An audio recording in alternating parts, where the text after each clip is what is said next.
मेरी मम्मा मुझे हाफ़िज़ कुरान बनाना चाहती थी और मेरे बाबा मुझे डॉक्टर बनाना चाहते थे। बस यही है कि मैं रेंट पे रहती हूँ, रेंट पे मेरा घर है, बिल बहुत ज़्यादा मेरे आए हुए हैं। मेरे 4 महीने का किराया मेरे सर पे चढ़ा हुआ है, मालिक मकान ने मुझे जवाब दे दिया है। तो आपकी मामा कहती नहीं है कि आप शादी कर लो आगे, अपने मतलब के फ्यूचर बनाओ या कुछ भी?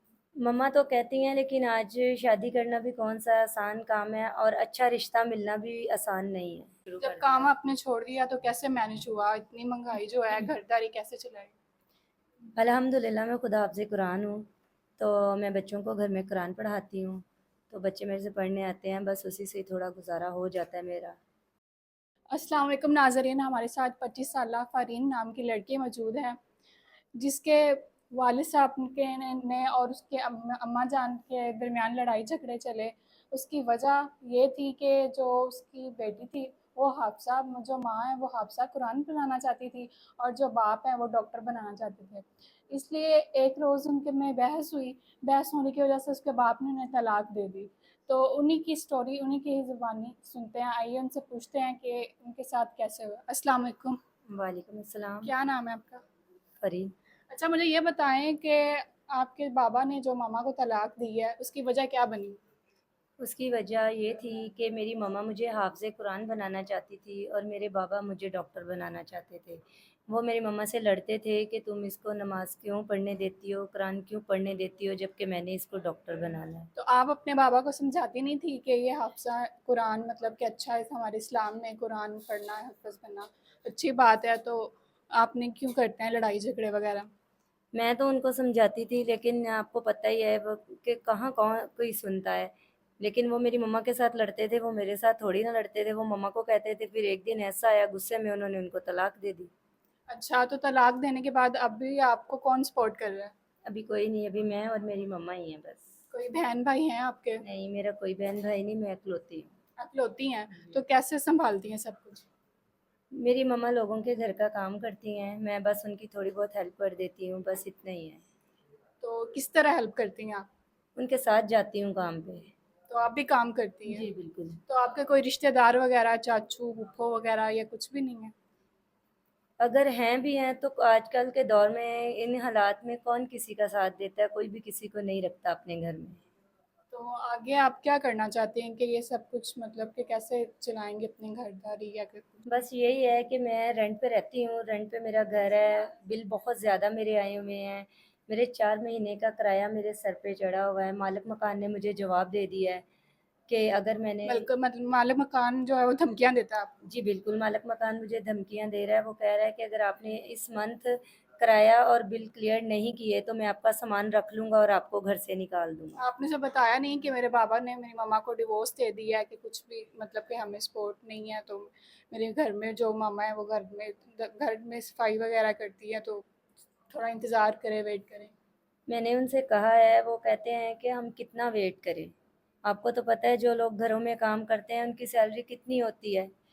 मेरी मम्मा 2 से 3 घरों के काम करती हैं, एक घर से उनको 3,035 रुपए मिलते हैं। तो घर का रेंट भी देना होता है, बिल भी देने होते हैं, घर का खाना भी करना होता है, आना-जाना भी होता है, तो फिर ये बहुत मुश्किल है इस महँगाई के दौर में। तो आपकी मामा कहती नहीं है कि आप शादी कर लो आगे, अपने मतलब के फ्यूचर बनाओ या कुछ भी?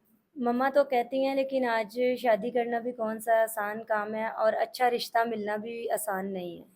अच्छा, अगर आपको कोई रिश्ता मिलता है, अगर आपको कोई सपोर्ट करता है, जिस तरह आपने बताया कि 4 महीने का किराया रहता है, अगर वो आपको पहले सपोर्ट करता है, उसके बाद आप एग्री हो जाएँगी कि मैं शादी करना चाहती हूँ? जी, बिल्कुल, अगर वो मुझे सपोर्ट करते हैं, मेरे सर पे जो कर्ज़ा है वो उतर जाता है, वो मुझे रिस्पेक्ट देते हैं, तो इंशाल्लाह मैं ज़रूर शादी अगर करूँगी। कोई शादीशुदा है, फिर भी आप एग्री हो जाएँगे? जी, बिल्कुल, मुझे इस चीज़ से कोई इश्यू नहीं है क्योंकि इस्लाम में 4 शादियाँ अलाउ हैं। तो अगर वो अपनी पहली बीवी को हक़ पूरा देते हैं और उनके बाद मुझे भी वही हक़ वो पूरा देते हैं, तो मुझे कोई इश्यू नहीं है। अच्छा, मुझे ये बताएँ कि आपके बाबा ने तलाक जो दी मम्मा की, उसकी वजह क्या थी? उसकी वजह यही थी कि वो मेरी मम्मा मुझे हाफ़िज़ कुरान बनाना चाहती थी और मेरे बाबा मुझे डॉक्टर बनाना चाहते थे। बस यही लड़ाई बढ़ती-बढ़ती उनकी बढ़ गई और तलाक तक पहुँच गई। तो आपने अपने बाबा को ये नहीं समझाया कि ये तो कोई वजह नहीं हुई, अगर मैं हिफ़्ज़ कर रही हूँ, तो मैं डॉक्टर भी बन जाऊँगी? मैंने उनको समझाया था, लेकिन पता नहीं क्यों वो कहते थे कि नहीं, इसको कुरान नहीं पढ़ाना है, इसको मैंने सिर्फ़ डॉक्टर बनाना है। तो आपकी क्या विश थी कि आप क्या बनना चाहती हैं? मेरी सबसे पहले विश यही थी कि मैं हाफ़िज़ कुरान बनूँ। उसके बाद अगर बाबा चाहते तो मैं डॉक्टर बन जाती, लेकिन उन्होंने इतना मौका ही नहीं दिया। वो मम्मा को डिवोर्स हो गई और हम लोग अलहदा हो गए। अच्छा, तो इतनी महँगाई है तो आप कैसे गुज़ारा करती हैं? पहले तो मैं लोगों के घरों में काम करती थी, लेकिन आना-जाना बहुत मुश्किल हो गया था। लोग बुरी-बुरी नज़रों से देखते थे। फिर मैंने काम छोड़ दिया, फिर मैंने घर में बच्चों को पढ़ाना, कुरान पढ़ाना शुरू जब कर काम दिया। आपने छोड़ दिया तो कैसे मैनेज हुआ? इतनी महँगाई जो है, घरदारी कैसे चलाई? अल्हम्दुलिल्लाह मैं खुद हाफ़िज़ कुरान हूँ, तो मैं बच्चों को घर में कुरान पढ़ाती हूँ। तो बच्चे मेरे से पढ़ने आते हैं, बस उसी से ही थोड़ा गुज़ारा हो जाता है मेरा। तो आप वैसे ही मतलब कि कुरान मजीद पढ़ा के गुज़ारा कर रही हैं अपने घर में?